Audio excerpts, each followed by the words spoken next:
time, weather, and... Varejo SA Podcast.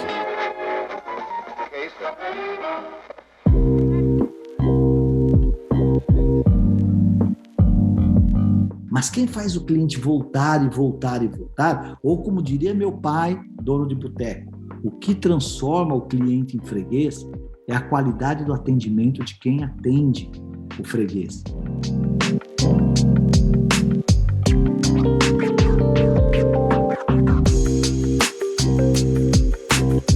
Olá, seja muito bem-vindo e bem-vinda ao Varejo SA Podcast. Eu sou Daniel Sakamoto, gerente executivo da CNDL, e no episódio de hoje eu recebo um dos mais reconhecidos palestrantes brasileiros da área de negócios.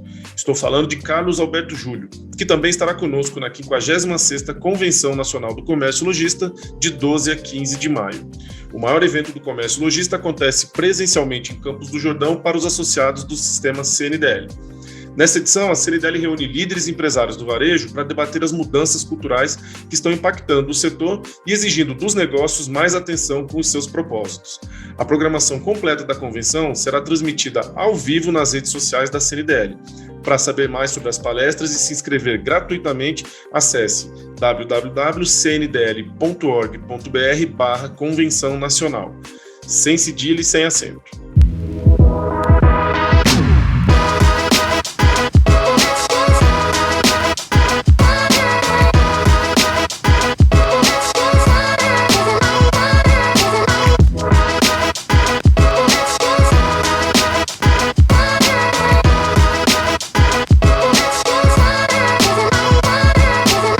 Varejo SA Podcast, episódio 33, Mudanças culturais que impactam o varejo.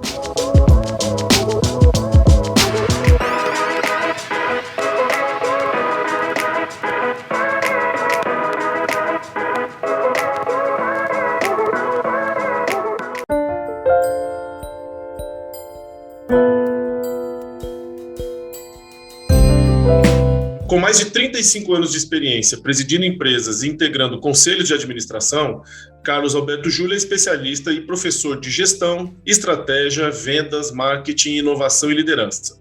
Ao todo, tem 9 livros publicados no Brasil e no exterior.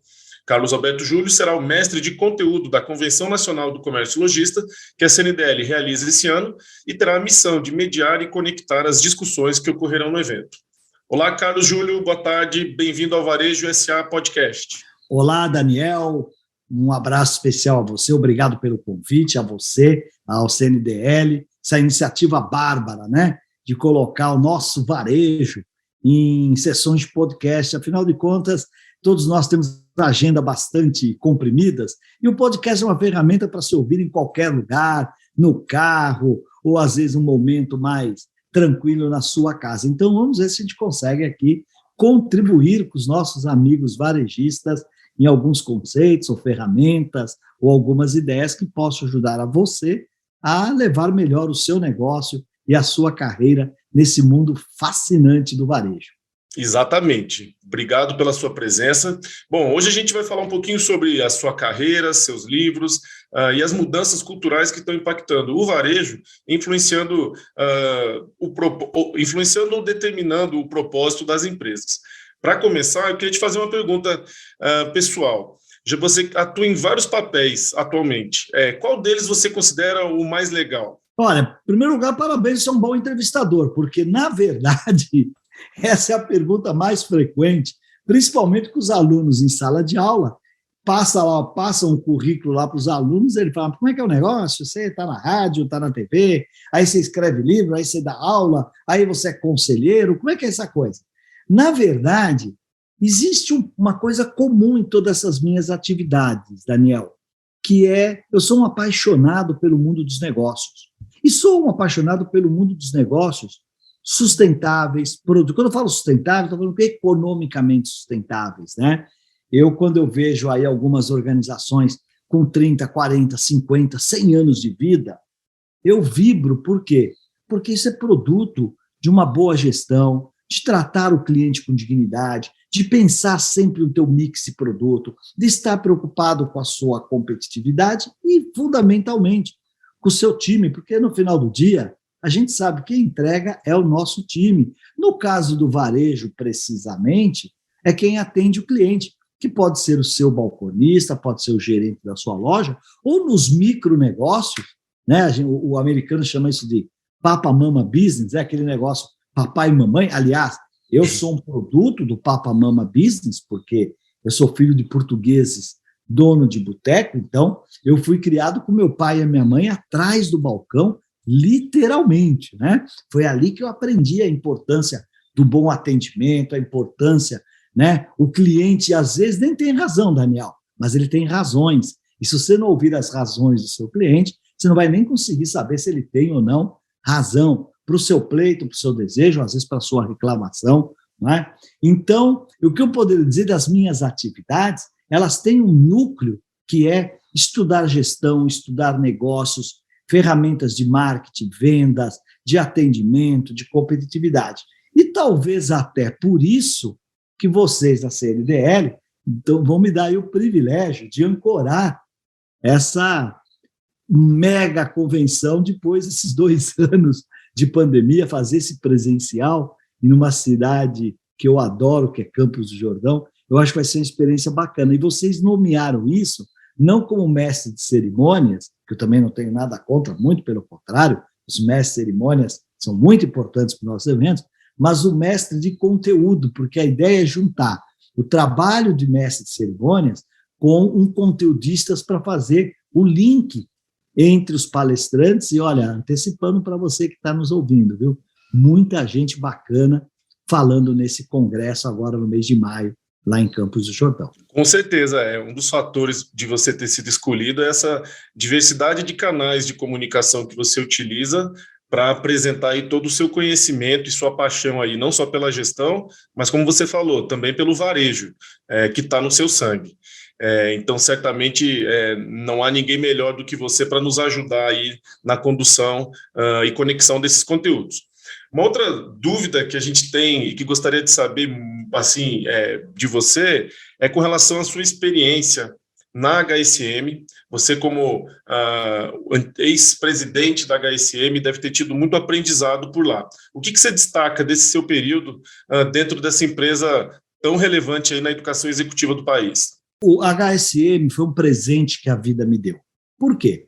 Porque eu sou uma pessoa que sempre tive ligado à academia, são 42 anos de sala de aula, mas também sempre fui executivo. Então, sempre tive um pé na academia e um pé na empresa. O que, na verdade, Daniel, custou muito a mim e a minha família, porque à noite, em vez de eu ir jogar meu tênis ou vir para casa jantar com a família, eu ia para a escola dar aula, né?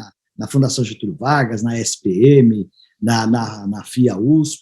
Então, esses 2 mundos conectados era a própria HSM. Por quê? Porque a HSM era uma empresa de educação e muito vinculada à educação de linha de frente, aquela educação mais pioneira, trazendo gurus do mundo inteiro com novos conceitos de gestão, com nova visão de estratégia, de cenários. Então, a HSM foi um presente no sentido de que ali eu comecei a perceber, ou melhor, ali eu confirmei o poder que tem você dominar certos conceitos para o mundo dos negócios. Por quê? Porque, e no varejo isso é muito comum, nós temos grandes varejistas que venceram empiricamente, venceram no seu suor, venceram no seu trabalho, na sua dedicação. E esse pessoal mais empírico, talvez eles não veem o valor que tem muitos conceitos do mundo da administração, da gestão, porque eles sempre, vamos dizer assim, eles se deram bem sem ter estudado esses conceitos. Mas nós sabemos que quem vem com essas ferramentas, juntando o talento, o suor desses empreendedores, tudo anda muito mais rápido. Se você tem ferramentas modernas de gestão, você testa no seu negócio, se funciona, se você avança, se não funciona, você lança a mão de outra ferramenta. Então, para mim, isso é fundamental, esse meio termo de você ter a prática do dia a dia, né? E você se informar sobre o que há de novo, as alternativas para conduzir o seu negócio, ajuda muito. Vocês vejam, por exemplo, no varejo, o que é, por exemplo, um varejista Ele domina lá o caixa dele, está ótimo, ele domina o caixa dele. Mas se ele souber fazer um fluxo de caixa para projetar o que vai acontecer nos próximos meses, ele tem muito mais segurança para trabalhar, para montar sua segunda loja, seu segundo ponto de venda, porque ele consegue enxergar uma planilhazinha ou montar uma planilha, sabendo quanto de caixa ele vai gerar. Então, eu sou um fã de aportar também ao varejo, não importa de que tamanho. Você que está nos ouvindo, que é um micro varejista, né? Você que está ali com sua lojinha, ou está ali com o seu comércio, com o seu empório, né? Com a sua mercearia, você e sua mulher, às vezes você e seu irmão, né? Às vezes ali trabalhando, você com a sua mulher, com a sua filha ali, que montou um negócio, na medida que você vai percebendo que tem muita experiência de quem já deu certo, e muita experiência de quem não deu certo, que está documentada, você pode antecipar algumas armadilhas ou alguns pontos de alavancagem também para o seu negócio. E fazer essa ligação, para mim, é fascinante, por isso você fala assim, também varejo? Não. Daniel, eu acho que principalmente varejo, porque eu sou um fã, tá aqui, ó, a minha camiseta aqui, eu sou conselheiro da Aramis há 8 anos. Na Aramis nós temos aí 100 lojas. Então, às vezes nós somos uma empresa de moda, mas no dia a dia nós somos uma empresa de varejo, né? Sem dúvida alguma. O que faz pulsar a nossa empresa são 100 lojas e 600 ou 700 balconistas atendendo o consumidor. E qual que é o segredo aí para conciliar o conhecimento, a teoria, a parte acadêmica, com a execução, com a prática? Onde que está o segredo para que isso aconteça? Uma ótima pergunta. Então, a primeira coisa é você absorver em algum lugar esse conceito. Pode ser nos eventos, não só da CNDL, mas os nossos CDLs espalhados pelo Brasil inteiro, tem um conjunto, às vezes, de palestrantes, convidados, workshop. Vai lá para ouvir. Leva papel e caneta, e aquilo que você acha que você pode testar, ou que você quer aprofundar, vai anotando, né? Vai anotando. E aí você pode testar um outro conceito. Posso dar um exemplo aqui que foi marcante para mim? Claro. Então, olha que interessante. Eu fui fazer uma palestra para a CDL já há muitos anos, hein? Lá em Juiz de Fora. E aí eu disse, num dado momento lá da palestra, assim, olha, tudo que você precisa saber sobre o teu negócio, o teu cliente diz, sobre o seu mercado, o teu funcionário diz. Então é importante o seguinte, você tem que ouvir esse pessoal. Por isso que pesquisa é um instrumento poderoso.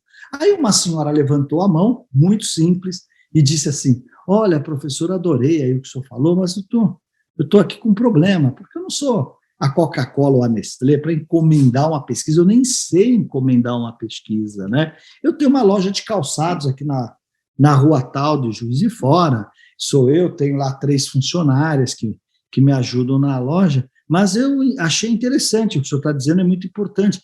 Tem uma maneira, como é que eu faço isso? Aí eu disse assim, é muito simples. Claro que a Nestlé ou a Coca-Cola contratam equipes e empresas de pesquisa não só para fazer, para tabular e ajudar a encontrar os resultados. Mas eu vou dar uma dica para a senhora. Só faz o seguinte, se a senhora se disciplinar uma vez por mês, que hora que a senhora abre a sua loja lá? Ela falou, 9 horas, tá bom. Uma vez por mês você pede lá para os seus balconistas, se eles podem chegar às 8 da manhã, a senhora passa na padaria, compra lá uma garrafa com café, com leite, ou compra lá um suco, compra lá uns pãezinhos, né, Minas Gerais, um pãozinho de queijo e tal, e antes de abrir a loja, a senhora senta lá com o teu pessoal e fala, pessoal, vamos lá, deixa eu entender o que está acontecendo aqui. Quando o nosso cliente entra aqui e não encontra o produto que ele quer, o que vocês dizem para ele? O que os clientes estão falando dos nossos preços? O que eles estão falando das marcas que a gente trabalha aqui na loja? Né? O cliente nosso aqui, ele tem dificuldade para pagar, não tem o que ele fala em relação a pagamento. E a senhora presta muito atenção para entender o que está acontecendo. E uma vez por mês, eu diria até que 2 ou 3 vezes por mês, a senhora fica na loja, mas não fica atrás do balcão. A senhora fica na loja para conversar com os clientes. A senhora não está lá para vender, a senhora é embaixadora. E vai fazer as mesmas perguntas para os seus clientes. A senhora compra aqui há muito tempo, não compra? Por que a senhora gosta de comprar aqui? O que a senhora gostaria que eu melhorasse aqui na loja? O que a senhora está achando dos produtos? E vai aprendendo com eles. Eu garanto que a senhora não vai ter mais só a imagem do seu negócio por si. senhora vai ter a imagem do seu negócio pelo olhar dos seus funcionários e vai ter o seu negócio pelo olhar de quem interessa, quem lhe dá a preferência. Muito bem. Daniel, olha que história fascinante. Se eu tivesse tempo, até contaria no congresso, porque lembrei dela agora com a tua pergunta. Uns 3, 4 anos depois, a Ana Rose, que vocês conhecem, minha secretária, né? Tem falado aí com vocês. Sim. Ela falou, olha, tem uma pessoa de Juiz de Fora querendo falar com você e tudo mais e tal, que ela queria te fazer um convite e tudo mais. Tá bom, deixa eu falar com ela. Aí ele falou, tudo bem, aqui é a fulana, de Juiz de Fora e tal. Eu falei, pois não. Você lembra que você esteve aqui fazendo uma obra? Claro que eu lembro. Então, eu sou aquela que fez a pergunta, assim, assim. Aí eu comecei a lembrar, falei, da loja de calçados? Da loja de calçados. Professor, eu queria lhe fazer um convite. Falei, pois não, diga. Olha, eu não tenho a menor condição de pagar uma palestra sua. Só que é o seguinte, o senhor pode acreditar ou não, eu fiz direitinho a lição de casa do jeito que o senhor mandou, e o sonho, eu tinha um sonho na vida que era ter uma loja no shopping. Então, construíram um novo shopping aqui, e eu consegui um ponto muito bacana, montei uma loja muito bacana. A maior alegria que eu poderia ter na vida se eu viesse na inauguração da minha loja. Olha que legal. Olha que coisa. Aí ela falou, quando é, tal data? E realmente naquela data, eu tinha uma palestra para a Sul-América, no Rio de Janeiro. Falei, infelizmente, eu tenho uma palestra, tal. Falei, não, professor, eu sabia que eu não ia conseguir, mas eu tinha que falar, eu tinha que pelo menos fazer o convite, tudo mais, tal e tal. Aí mandei a Ana pegar lá o endereço, mandar umas flores no dia da inauguração, etc. e tal e tal. Mas olha que interessante, Daniel, como às vezes a vida e a história das pessoas nos inspiram. Terminou a minha apresentação no Rio de Janeiro, acho que era umas 4h30, 5 horas da tarde. Eu ia dormir e voltar para São Paulo no dia seguinte.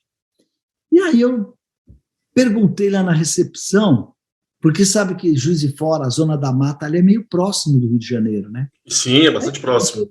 Perguntei para os motoristas lá da frente do hotel, escuta, quanto tempo até Juiz de Fora? 2 horas, 2h30. Falei, quanto você cobra para ir e levar, me esperar 1 hora e voltar? Cobro tanto. Cara, eu estava morto, eu tinha feito o evento a tarde inteira. Fui lá no quarto, lavei o rosto, peguei o carro e fui para lá. Olha, foi um dos momentos mais bonitos da minha vida profissional. Por que aconteceu? Eu sabia qual era o shopping lá e tudo mais. Aí eu subi, entrei no shopping e comecei a procurar a loja. E aí, claro, eu vi uma loja lá movimentada do lado de fora, com tipo um coquetel, servindo lá algumas coisas. Falei lá, e tinha um vão no meio, né, do andar. Eu parei do outro lado e olhei para dentro. Quando eu olhei para dentro da loja, o meu olhar cruzou com o dela. E a minha leitura labial foi assim, professor, o senhor veio? Olha só. Eu fiz assim, Daniel, você não tem ideia o que nós nos emocionamos e choramos. Por quê? Porque ela acreditou que eu ajudei a realizar o sonho dela. Ela não se tocou que o que realizou o sonho dela foi pegar um conceito, acreditar nele, mas suar em cima dele. Ouvir o cliente, ouvir seus funcionários, tomar um cafezinho com eles uma vez por mês, cria a cultura do negócio. Então o negócio não é mais dela, é nosso, está todo mundo junto. E o varejo é muito disso, Daniel, porque uma das grandes, dos grandes desafios do varejo é diminuir a rotatividade de quem atende o cliente. Os nossos balconistas trocam muito rapidamente. E quem fideliza o cliente é quem atende o cliente. É quem está na ponta. Está na ponta. Você, lojista que está nos ouvindo, eu não estou diminuindo o valor do teu ponto de venda, porque ponto é ponto, a gente sabe disso. O valor da tua vitrine, o teu mix de produto, o teu caráter empreendedor, nada disso. Mas quem faz o cliente voltar e voltar e voltar, ou como diria meu pai, dono de boteco, o que transforma o cliente em freguês é a qualidade do atendimento de quem atende o freguês. E aí, se toda hora muda o rostinho, não cria um laço, não cria uma conexão. Então, olha a importância de você trabalhar muito bem a tua equipe interna. E quando essa equipe é você e o teu marido, ou você e o teu filho, vocês dois, na frente do cliente, vocês não são os donos da loja. Na frente do cliente, vocês são aqueles que fidelizam o cliente. Muito bem, muito bem. Sem dúvida alguma, os colaboradores ali que estão na ponta, eles têm muito a dizer e querem ser ouvidos, né? E esse seu exemplo aí mostra como é possível adaptar estratégias de grandes empresas para uma realidade de micro e pequeno. Basta você ser criativo, você não precisa contratar uma pesquisa caríssima para saber o que os consumidores acham da sua marca. Se você tiver condições de ouvi-los. A mesma coisa com relação à pesquisa dos seus colaboradores. Se você tiver uma rotina para ouvi-los, para tentar entendê-los, dar a eles essa oportunidade, certamente vai haver aí bons resultados para as empresas. Na verdade, Daniel, isso aí eu falo que é o exercício da presença. Porque, assim, aí precisa tomar cuidado com algumas armadilhas, né? Porque tem aquela coisa natural, estou falando do ponto de vista muito positivo, o ego do dono. Aí você descobre com os seus clientes que aquilo que você acha não é o que os clientes acham. Sabe assim, o ego do dono? A minha marca, todo mundo conhece a minha loja e tal. Aí você faz uma pesquisa e descobre que ninguém sabe quem é você ou quem é a tua loja. E aí você se ofende. Não. Como é que eu trabalho a minha marca? Como é que eu trabalho a minha marca? Como é que eu faço a minha marca ser importante para o meu cliente? Então, essa coisa, a questão a gente chama de choque de realidade, né? Você acha que o teu negócio é uma coisa, quando vai ver, ele é outra. Então, é assim, é o exercício da presença. Você ouvir com presença, ouvir sem preconceitos, ouvir com genuinidade. Aí você processa e modifica o que você acha que precisa ser modificado. Lá em 2002, você escreveu aquele livro chamado Reinventando Você. Agora, 20 anos depois, e após aí uma grave pandemia que a gente atravessou e está terminando de atravessar, você acha que é uma hora de uma nova reinvenção das pessoas? Como que você avalia esse momento comparado com aquele de 20 anos atrás, quando você escreveu o livro? Conceitualmente, até porque eu tenho Reinventando Você 2, que não é um livro, mas é uma palestra, muito bacana, por sinal. Porque o Reinventando Você foi um livro que eu escrevi em cima de uma experiência que um susto de saúde me levou a alterar muito dos meus conceitos de vida e de trabalho. Esse é o Reinventando Você. Mas o que aconteceu comigo em 2017, agora há pouco tempo? Eu resolvi empreender na nova economia. Então eu percebi que eu tinha que primeiro fazer a minha transformação digital antes de criar um negócio desse. Não adianta fazer a transformação do seu negócio se você ainda não se transformou. Então, eu montei uma outra palestra, que é você Reinventando Você 2, um caso de transformação digital, que é onde eu explico exatamente, né, as mudanças que uma pessoa de 60 anos tem que fazer. Por exemplo, eu montei uma escola para formar os profissionais da nova economia, né? Formar profissionais programadores, desenvolvedores de web, desenvolvedores de mobile, designers de UX, de UI, analistas de dados. Eu não tinha a menor ideia do que fazia esses profissionais. Então, como é que eu vou contratar professores? Como é que eu vou montar uma ementa para fazer? Então, eu tive que entender o que esse pessoal fazia, tive que criar o meu, que eu chamo de mindset, tinha que começar a mentalizar por que eles enxergam os nossos negócios diferentes? Por que os nossos filhos, que hoje estão virando grandes empreendedores na chamada nova economia, por que eles fazem as coisas diferentes? E aí eu fui aprender, por exemplo, que um desenvolvedor, um programador, o drive dele é otimizar e simplificar. Na minha geração, você criava um monte de... Quanto mais você rebuscasse de produtos, a tua oferta, tal, melhor. Não, hoje é um botãozinho só. Né? Eu lembro quando eu comprei meus primeiros... Eu tive dinheiro para comprar meus primeiros aparelhos de som para casa, para o carro. Quanto mais botãozinho, mais caro era, né? Aí, de repente, vem lá o Steve Jobs e cria um iPod com um botãozinho só. Simplifica tudo. Simplifica tudo. Então, essa é uma grande transformação. Quer dizer, a sociedade, eu acho que ela evolui em alguns sentidos, ela involui em outros sentidos, mas entender essas transformações para entender melhor o nosso cliente e as oportunidades que estão nesse mercado é fundamental para os empreendedores. E aí eu reforço, ainda mais quem lida diretamente com o consumidor, que são os nossos varejistas. Então, você, varejista, porque o cara que está lá na indústria, Ele está escondidinho lá na fábrica, pesquisando, né? Mas quem está na hora da verdade é você, varejista, quando abre a cervejinha para o teu cliente lá no teu boteco, né? Então, se o copo não é legal, se o copo não está bem lavado, se a cerveja não está bem gelada, você ouve tudo isso, né? Então, acompanhar o comportamento e as mudanças de comportamento do mercado, que é fundamental para todo mundo, não estou dizendo só para o trabalho, hein, Daniel? Para a vida. É para tudo, né? Para tudo. Ó. Eu costumo dizer o seguinte, se você não acompanhar as mudanças, daqui a pouco você não consegue se comunicar com o teu filho. Imagina com os netos, hein? Eu já tenho 4. Eu me lembro que o meu neto estava lá com uns 4, 5 anos, eu não sei para onde que eu viajei. Aí eu trouxe um colete bonitinho para ele, né? E esse colete tinha um bolso falso, que só tinha a lapelinha do bolso. Aí ele pegou o colete, gostou, de repente ele virou para mim e falou: "Oi, vô, tá me trollando?" Falei: "Eu não." "Não, você está me trollando."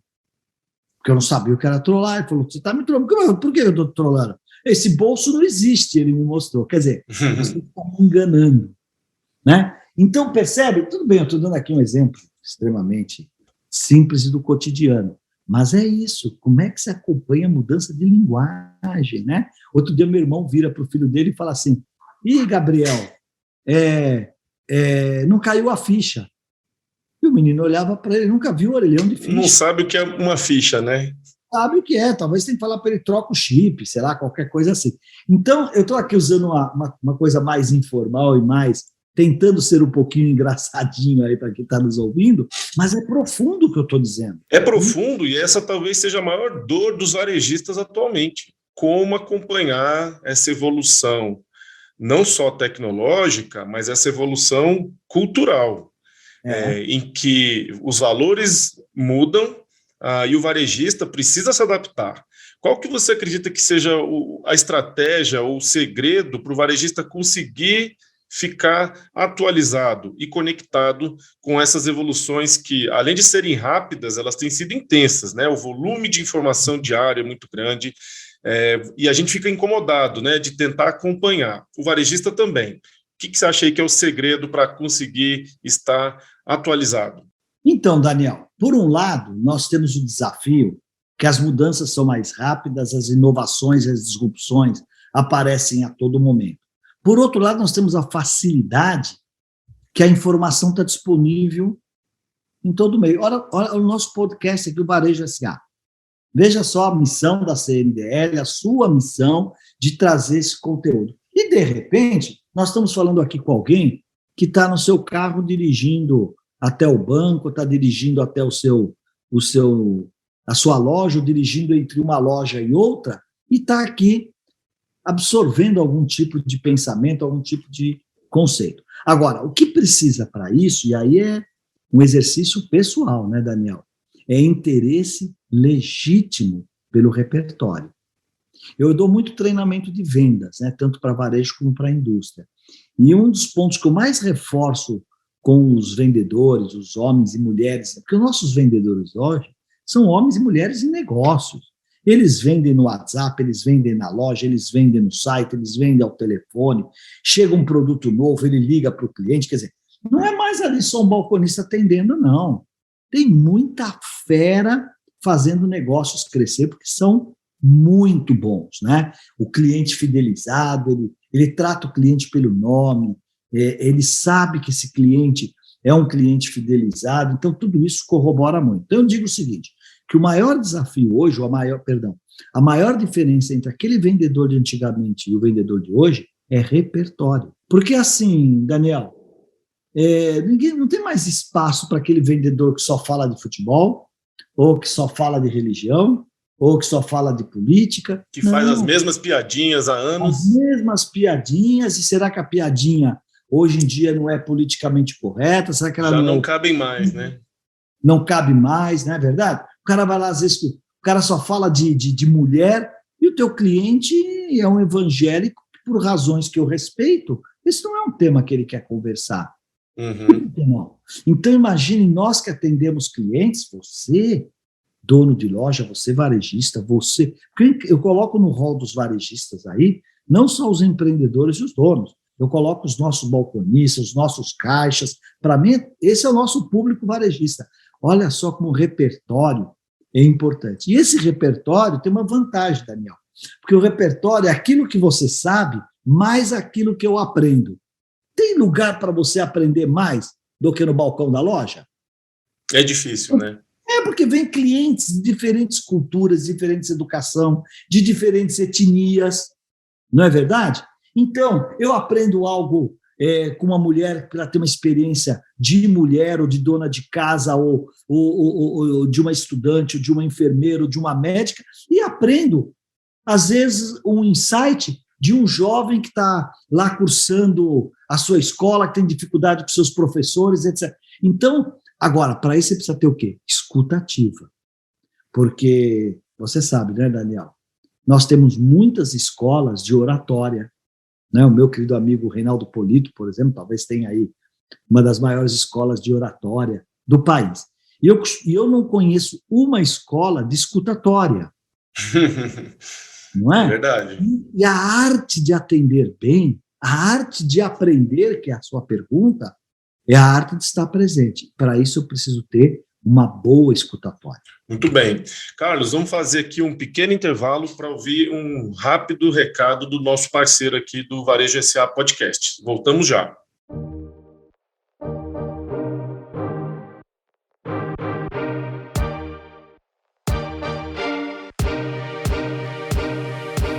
Saúde financeira e perenidade são os objetivos de todas as empresas, e uma gestão voltada para o desenvolvimento sustentável pode contribuir para o sucesso do negócio. Buscar eficiência energética otimizando o consumo de energia do negócio é uma medida sustentável que impacta no orçamento dos pequenos negócios, uma vez que nenhuma empresa de qualquer natureza ou segmento pode operar sem energia. O empreendimento também pode investir em uma matriz renovável de energia.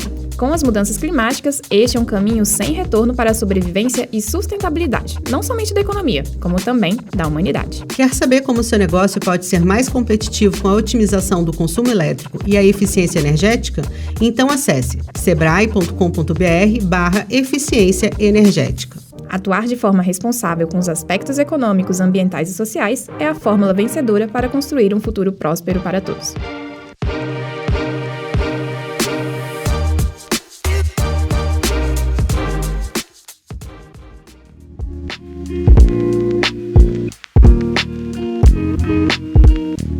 Olha, varejo foi e continua sendo, né? Ponto, vitrine, não é isso? Ponto, vitrine, mix de produto, atendimento. Só que tem hoje um elemento que passou esses 4, que é qual a experiência que eu proporciono ao meu cliente quando ele entra na minha loja, ou no meu site, ou no meu aplicativo, ou no meu WhatsApp.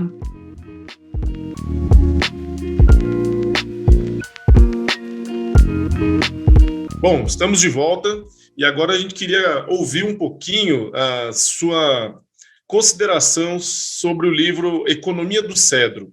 Qual que foi a sua inspiração para escrever esse livro, Carlos? Essa pergunta aí é bem instigante, eu te explico por quê. Porque eu comecei a escrever esse livro e quanto mais eu escrevia, mais ridículo eu me sentia. Porque eu falava assim, você não é um ativista, você não é um ecologista, você não é um biólogo. O que você está escrevendo sobre ecologia, sobre ambiente e tudo mais e tal? Mas meu sentimento era assim, puxa, eu vejo tanta gente radicalizando para um lado e para o outro, eu queria colocar aqui como é que eu vejo isso e tudo mais e tal. E aí, aconteceu uma história interessante que, aliás, eu conto no livro, que eu fui à casa de um amigo meu, sei lá, uns 10 anos antes, e ele tinha trazido do Líbano uma mudinha de cedro, da árvore chamada cedro. E ele pediu para o caseiro dele plantar lá em determinado lugar, e eu vi o caseiro plantando e tudo mais. Quando eu voltei a essa casa dele, é uma casa muito bacana que ele tem lá em Canela, no Rio Grande do Sul, eu cheguei para o caseiro dele e falei, ô Manuel, e a árvore que você plantou lá, lembra que você plantou? Tá lá. Aí eu olhei e não vi a árvore. Mas peraí, qual é a árvore? Ele falou, essa aqui. Porque era um arbusto. Aí eu fiz a conta de cabeça e falei, Manuel, faz 10 anos que você plantou, está desse tamanhozinho. Aí ele, na simplicidade dele, falou assim, então, senhor Júlio, sobre quando eu plantei essa arvrinha, ele fala arvrinha, quando eu plantei essa arvrinha aí, o doutor Malcom falou que era para eu tomar conta dela, para eu cuidar dela, porque ele tinha trazido lá da terra do pai dele, lá no Líbano. E eu vi que a arvrinha não crescia. Eu falei, doutor Malcom, essa arvrinha tá doente, né? Porque ela não cresce, eu estou adubando, tudo mais. E aí ele me explicou o seguinte, que essa arvrinha aí, ela cresce para debaixo da terra antes de crescer para cima. Ela cresce 1 metro para baixo, enquanto ela cresce 10, 20 centímetros para cima. Então, na verdade, para virar uma árvore, isso aí vai levar 20, 30 anos. Eu até brinquei com ele, por que eu estou cuidando de uma planta que eu nunca vou ver virar árvore? Eu falei, é esse o livro que eu estou escrevendo. Tudo aquilo que a gente não vê acontecer na nossa existência, a gente não dá devida importância. Aquela questão que só come tâmaras, porque alguém plantou tâmaras há 80 anos atrás. Ela leva 60, 80 anos para uma tamareira produzir tâmaras. Falei, é esse o livro que eu estou escrevendo. Não é só sustentabilidade ecológica, é econômica, é dos seus negócios. Tal. E aí o livro, eu coloquei o título de A Economia do Cedro. O homem deveria pensar com esse aprendizado da natureza. Como é que eu crio coisas, né, perenes, de longo prazo? Essa é a saída para nós termos uma sociedade, um planeta melhor. Então, o livro não é um livro de ecologia, é um livro que fala muito de negócios, como é que eu dou sustentabilidade ao meu negócio, como eu dou sustentabilidade na natureza e tal. Daniel, olha que coisa incrível, e por isso a gente está pensando no relançamento do Economia do Cedro. Intuitivamente, porque eu não pesquisei nem nada, em 2009, foi quando eu comecei a escrever o Economia do Cedro, eu estava escrevendo um livro sobre ESG. Olha só, que está super hoje, na moda agora. Não é que é moda, hoje é um pré-requisito para qualquer fundo, private equity, family funds, tal. Eles só põem o dinheiro se a empresa provar que ela tem preocupações legítimas com o ambiental, com o social e com a sua própria governança. Por quê? Porque esse tripézinho significa cuidar dos negócios, cuidar do meu meio ambiente, cuidar das minhas pessoas. Se você pegar esse livro, você vai ver, né? Vou ver se eu me lembro, no dia do evento eu levo um para você de presente. Você vai ver que lá eu já propunha 5 binômios. 5 binômios, o tipo assim, como é que eu crio prosperidade com uma melhor divisão da renda? Como é que eu crio, como é que eu progrido sem destruir o meio ambiente? Então, eram esses 5 binômios. Então, eu estou estudando agora com algumas editoras, tenho uma reunião semana que vem com a Roseli Boschini, que é a publisher lá da editora Gente, talvez lançar com o nome A Economia do Cedro, ou ESG, né, ou ESG, A Economia do Cedro, com alguns comentários adicionais, talvez com algum capítulo adicional, explicando exatamente até isso que eu estou te falando aqui, como é que, de repente, em 2009, quer dizer, não existia o ESG, mas já existia em empresários conscientes, eu me julgo um empresário consciente, essa preocupação com uma boa governança, que significa uma boa administração, transparência, trabalho conjugado com o teu time, né? Respeito ao consumidor, respeito aos teus funcionários, respeito ao meio ambiente. É exatamente isso que a gente vai tratar na nossa convenção.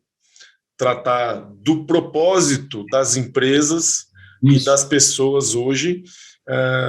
E a gente vai querer muito ouvir você fazer essas conexões. Vamos fazer essas conexões, até porque primeiro que são verdadeiras, né? Porque às vezes você cria narrativas porque convém ao evento. Isso não é uma narrativa do evento, isso é uma realidade, está documentado em livro. Exatamente. E fica muito claro, conversando com você, a importância desses conceitos no dia a dia das empresas, juntamente com os conceitos de estratégia, negociação, liderança, tudo isso é essencial. E como você enxerga o papel das políticas públicas nesses temas? Como você enxerga o papel do poder público tratando desses temas? Por quê? Porque uma das principais atribuições da CNDL é fomentar políticas públicas para o desenvolvimento do varejo. E falando de desenvolvimento do varejo, a gente fala do setor de comércio e serviços, de empreendedorismo e de todo o impacto positivo que causa na sociedade. Então, como você enxerga o papel dos atores políticos, do poder público, no desenvolvimento aí dessa cultura empreendedora tão importante no país? Então, Daniel, a gente precisa ter um pouquinho de cuidado quando a gente fala sobre o papel, não das políticas públicas, mas das ações mesmo, derivadas das políticas públicas. Por quê? Porque eu sou um liberal convicto, né? Eu sou aquele que pensa assim, quanto menos governo, melhor, né? A minha formação é essa. Eu acho que quem constrói a riqueza do país são as pessoas e seus negócios, né? Agora, é claro que você precisa de um instrumento regulador e, muitas vezes, apoiador, que é o governo, né? Então, acho que quando você olha assim, você vê iniciativas que realmente, tem um caso aqui, que a semana que vem virá aqui um prefeito de uma cidade do interior de São Paulo conversar comigo, porque a narrativa dele, ou a conversa dele, que me tocou bastante, é mais ou menos a seguinte: ele fala, puxa, a nossa cidade já foi famosa por causa disso, que era uma atividade industrial, depois foi definhando.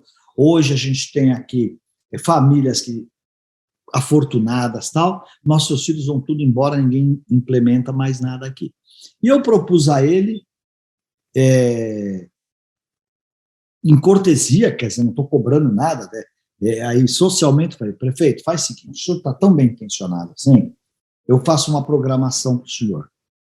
Faz assim, se o senhor quiser, o senhor vem aqui a São Paulo, eu recebo o senhor na minha casa e dou uns parâmetros do que eu acho que a gente pode, que o senhor deveria pensar em fazer.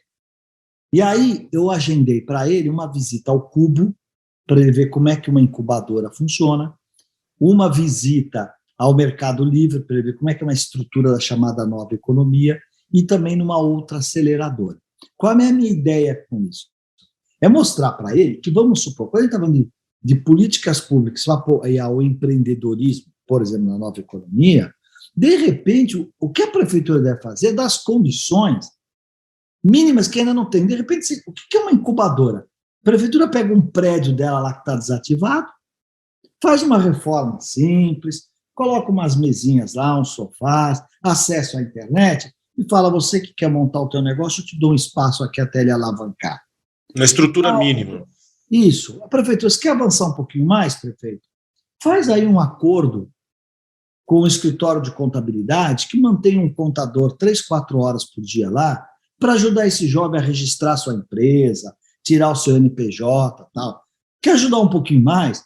Contrata lá alguém, às vezes um cara aposentado da área de finanças, que pode ensinar esse jovem a montar um fluxo de caixa, a como pensar, como é que ele vai dar os próximos passos no negócio dele e tudo mais. Tal. Então, é assim, isso para mim não é uma intervenção do público no privado, é um apoio que muitas vezes nós precisamos para criar aquela base. Você não vai pôr dinheiro, não vai ficar sócio de ninguém. Exato. O dinheiro é para a saúde, é para a segurança, é para a educação. Mas eu acho que tem muita coisa de fomento que a gente pode fazer, que é mais atitude do que dinheiro, na minha opinião. Exato, exato. Aqui nossas principais bandeiras nesse sentido é desburocratizar, digitalizar toda a intervenção do governo no acompanhamento das empresas, estimular a cultura empreendedora nas escolas e também para essa grande massa aí de microempreendedor individual que precisa de educação financeira, de gestão. Então, esse mesmo é o caminho que a gente acredita também. É muito bom, Daniel. Você sabe, olha, deixa eu falar uma coisa para você. Eu fui presidente de multinacionais durante muitos anos, tanto multinacionais europeias como multinacional norte-americana. É interessante, um dia eu comecei a pensar, falei, nunca me pediram as minhas matrizes para eu justificar ou explicar a carga tributária. Por que a carga tributária é carga tributária? Mas sempre eu tive que explicar a burocracia, a complexidade do nosso sistema tributário, o número de pessoas que eu tinha que ter na empresa para cuidar de algo não produtivo, que é o tributário. Estou dizendo que não é importante, não estou dizendo que não é necessário, mas é não produtivo. Sabe, tipo assim, como é que eu posso ter, sei lá, eu tenho 10 lojas, eu tenho 5 balconistas, eu tenho 50 balconistas, e aí eu tenho no escritório 5 cara só para cuidar do tributário, que não está vendendo nada, não está atendendo o cliente. Então, saber que a CNDL luta por essa simplificação, isso é fundamental. Então, eu acho que o que mais atrapalha os empresários de qualquer nível, mas quanto menor, pior, porque tem menos recurso, é essa burocracia exacerbada. É mudar a regra do jogo no meio do jogo, quer dizer, sabe, isso é difícil para as grandes companhias que têm todo o assessoramento possível, imagine para o nosso pequeno ou para o nosso microempresário, né? Por isso que eu acho que todo empreendedor tinha que ter realmente um busto em praça pública inaugurado, porque, né, sair empregando, contratando, fazendo estoque, né, desenvolvendo marca, ponto de venda, precisa ser muito macho. Quando eu falo macho, não é no sentido macho-homem, né? É macho. Coragem, né? Muita coragem, né? Mulher de coragem, homem de coragem. Exato. E esse momento que a gente atravessa agora, além das dificuldades próprias aí do nosso país, da burocracia e da complexidade, vivenciamos agora esse período de 2 anos de pandemia. O setor de comércio e serviços, os varejistas em geral, sofreram muito, tiveram seus negócios fechados, viram a circulação nas suas lojas cair muito, o faturamento despencando, e esse ano aí, com o avanço da vacinação, estamos vendo aí uma retomada da economia. Mas a gente não está voltando da mesma forma que era lá em 2019, não podemos voltar com aquele mesmo olhar. O que a gente pode trazer de reflexões sobre esse período agora de pós-pandemia? Qual deve ser o ponto de atenção aí dos nossos micro e pequenos varejistas de todo o Brasil para o que vem pela frente? Como você enxerga que as mudanças impactaram a sociedade e vão impactar o varejo agora, daqui para frente? Olha só, Daniel, poucas áreas, acho que poucos setores sofreram mais com a pandemia do que o varejo, né? Porque o varejo é o elo da indústria com o consumidor final, né? Mas também nós temos um aprendizado muito bom aí, que é o seguinte: o varejo que sofreu menos é quem tinha os seus clientes melhores atendidos e fidelizados. Porque aí ele foi para o telefone, ele foi para o WhatsApp, ele foi para o aplicativo, e de alguma maneira ou outra, ele conseguiu manter o seu negócio até a reabertura. Gente, meu varejista querido, mesmo você que tem aí um carrinho de cachorro-quente na porta do cinema, olha a importância de ter clientes que te querem. Porque essa pandemia provou, Daniel, que quando o cliente quer, ele vai atrás de você. Ele vai atrás. Lá na Aramis, nós percebemos que os nossos vendedores que saíram melhor foram aqueles que já faziam antes da pandemia venda em casa, venda por celular. Sabe, o cliente liga para a loja e fala: olha, estou precisando de polo, você tem polo, que cor que você tem de polo, tudo mais. Tal. Pô, reserva uma média branca e uma preta que eu vou passar por aí pegar. Esses saíram melhores. É um grande aprendizado. Segundo aprendizado, não dá mais para abrir mão da tecnologia, em qualquer tamanho. E todo mundo percebeu isso, né? Nosso vendedor de cachorro-quente lá aceita Pix, trabalha com todos os cartões de crédito e de débito. Então, eu acho que aí nós caminhamos bem. Parece uma revolução, mas a pandemia deu uma acelerada legal. Né? Eu não posso, eu tenho que entender como é que funciona esse Pix, esse cartão, esse débito, esse crédito, porque eu não tenho saída. Então, eu acho que tem alguns elementos que nós não podemos perder. A atenção ao cliente, as novas tecnologias, a gente chama hoje de omnicanalidade, né? O que é a omnicanalidade? É você atender o cliente onde ele estiver. De acordo com a preferência dele. Na preferência dele. Você vê que a propaganda aí dos grandes magazines é o quê? No web, no site ou na loja. O pessoal já chama isso de digital. O que é o digital? É o físico e o digital se unindo. Olha que interessante. Num primeiro momento, o que acontecia? As pessoas iam para o site da loja e queriam ver lá no site da loja a loja. Hoje você tem um monte de exemplos que o cara quer ter a experiência do site na sua loja. Olha como você tem que afinar comunicação, né? Você falou assim, grandes mudanças. Olha, varejo foi e continua sendo, né? Ponto, vitrine, não é isso? Ponto, vitrine, mix de produto, atendimento. Só que tem hoje um elemento que passou esses 4, que é qual a experiência que eu proporciono ao meu cliente quando ele entra na minha loja, ou no meu site, ou no meu aplicativo, ou no meu WhatsApp. Olha como é fundamental isso. Exato. O cliente tem muita opção, então ele tem que optar por você. Não é verdade? Optar pela sua loja. Então, e tem uma coisa assim, no mundo do digital, o marketing sempre disse o seguinte, né? Ache o teu cliente. Hoje, no digital, você está dizendo assim para o cliente, me ache.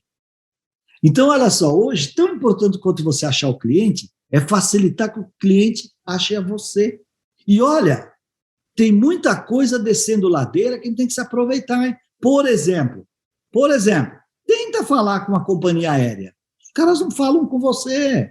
Muitas dessas empresas da nova economia, por exemplo, você comprou uma passagem, vou dizer uma coisa para você, que eu não vou citar nomes, eu vou citar. Você comprou uma passagem hoje nesses sites de vendas de passagem, 1, 2, 3 milha, decolar. Se você tiver um problema com a sua passagem, danou-se, porque você não consegue falar com eles. Os e-mails que eles te mandam é aqueles e-mails chamados no reply, não adianta você responder porque ninguém recebe lá. Não tem telefone no site. Então, de repente, tudo que você quer é saber como é que eu reservo a minha cadeira, meu assento. Ou dá para aquele voo que eu vou fazer na quarta, eu antecipar para terça, você não consegue falar com ninguém. Isso a gente chama de fricção. Atrito. E a gente Então, encontra isso não só em empresas aéreas, mas em instituições bancárias tradicionais, a gente tem esse problema. Operadoras de telefonia, a gente tem esse problema. Televisão a cabo, a gente tem esse problema. E a gente vê que são sempre grandes empresas, grandes corporações. No caso do varejo, a gente escuta muito do micro e pequeno dizer que não tem como competir com os grandes. Mas a gente está aqui refletindo dos problemas que os grandes têm. Os grandes têm problemas de falta de personalização, de falta de um bom contato com o seu cliente, que o micro e pequeno, na verdade, deveria explorar essas oportunidades, né? Usar isso enorme a seu favor. E às vezes tem que ter assim, prestar atenção e ter um pouquinho de, como é que eu poderia dizer, de interesse em resolver a dor do cliente, que é o termo hoje da nova economia. Qual é a dor do cliente? Vou dar um exemplo aqui, puxando a brasa para minha sardinha, mas acho que é bacana. Por exemplo, hoje, na Aramis, nós temos já, hoje não, há uns 2 anos, omnicanalidade total. Então, por exemplo, se você ligar na loja, ou entrar no site, ou no aplicativo, falar, eu quero comprar uma calça tal, você pode comprar e receber em casa, retirar na loja mais perto, retirar na loja de preferência, né? E quando você coloca, insere lá o teu CPF, vem uma perguntinha, a tua última compra de calça foi no dia 27 de outubro de 2021. Você acha que as suas medidas alteraram de lá para cá? Se você responder não, ela vai ajustada. Olha só, a conveniência, a personalização, e aí, sabe, a atenção. E aí o que sabe que o cliente fala? Eu não acredito, a minha calça chegou com a barra feita. Para quando ele vai dizer isso? É raro, mas tem aí bons exemplos, né, de quem está conseguindo se adaptar a essa nova realidade. Sim, bom, sem dúvida. O papo está ótimo, já conversamos de muita coisa, mas a gente também tem que deixar conteúdo aí para o nosso evento, para a nossa convenção. Queria te agradecer muito pela conversa, acredito aí que a gente conseguiu abordar vários temas importantes para esse momento que estamos atravessando aí de retomada do varejo. Acreditamos que esse ano vai sinalizar aí uma recuperação de micro, pequenos e médios varejistas que estão superando aí esse período difícil da pandemia, junto com uma crise econômica sem precedentes, né? Inflação em alta, e acreditamos que todo tipo de conversa que possa inspirar e levar nossos ouvintes aí a agir e se adaptar a essa nova realidade é muito boa. Então, você traz isso para a gente com muita clareza. Agradeço muito as suas contribuições e estamos ansiosos aí para nos encontrar agora em maio, na 56ª Convenção Nacional do Comércio Logista. Obrigado, Carlos. Pode deixar aí seu recado final para o pessoal que está nos ouvindo. Eu também estou muito ansioso, porque eu adoro estar com a comunidade varejista, como eu disse, né? Eu costumo dizer para o pessoal o seguinte, né? Eu saí do Jabaquara, mas o Jabaquara não saiu de mim. Eu saí do varejo, mas o varejo não saiu de mim, né? Então, eu gosto de estar com essa comunidade. Nós temos aí um conteúdo muito bacana. Vou rever os meus parceiros, José Salib Neto e Sandro Bacaldi, com os quais nós trabalhamos juntos por quase 10 anos, lá na HSM. Acho que vai ser um painel muito bacana. Eles que escreveram uns 3 ou 4 livros muito bons nos últimos 4 ou 5 anos. Vai falar sobre a gestão do amanhã, vai falar sobre cultura organizacional, que são temas muito, muito bacanas. Eu vou estar lá ancorando e tentando tirar o máximo deles, porque eles têm muito para dar. Entre outros nomes muito importantes, entre os nossos coquetéis de final de dia, eu acho que vai ser super bom estar com vocês. Agradeço demais a CNDL por esse honroso convite. Eu tomo com muita honra mesmo esse convite. Obrigado e nos vemos em Campos do Jordão. Obrigado você. E já avisando o pessoal aí que Salib e Magaldi são os convidados do nosso próximo episódio do Varejo SA Podcast. Obrigado, Carlos, de coração. Nos vemos. Foi ótimo conversar com você.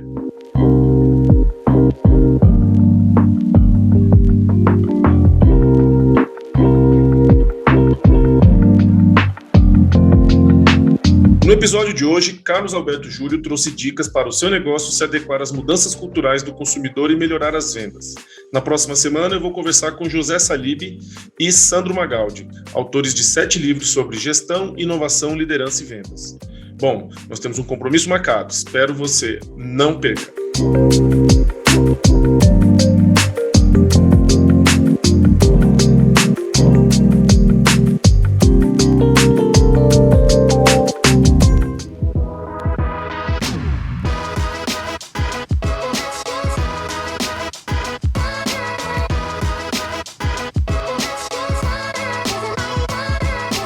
Este foi o Varejo SA Podcast. Quer conferir mais conteúdos para o crescimento do seu negócio?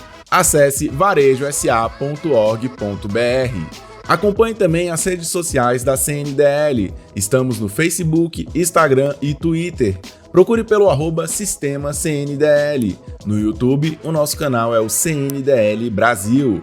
Se você gostou do episódio de hoje, compartilhe com seus amigos e marque o conteúdo com a hashtag VarejoSA e o @Sistema CNDL. A sua opinião é muito importante para nós. Mande sugestões para o e-mail varejosa@cndl.org.br.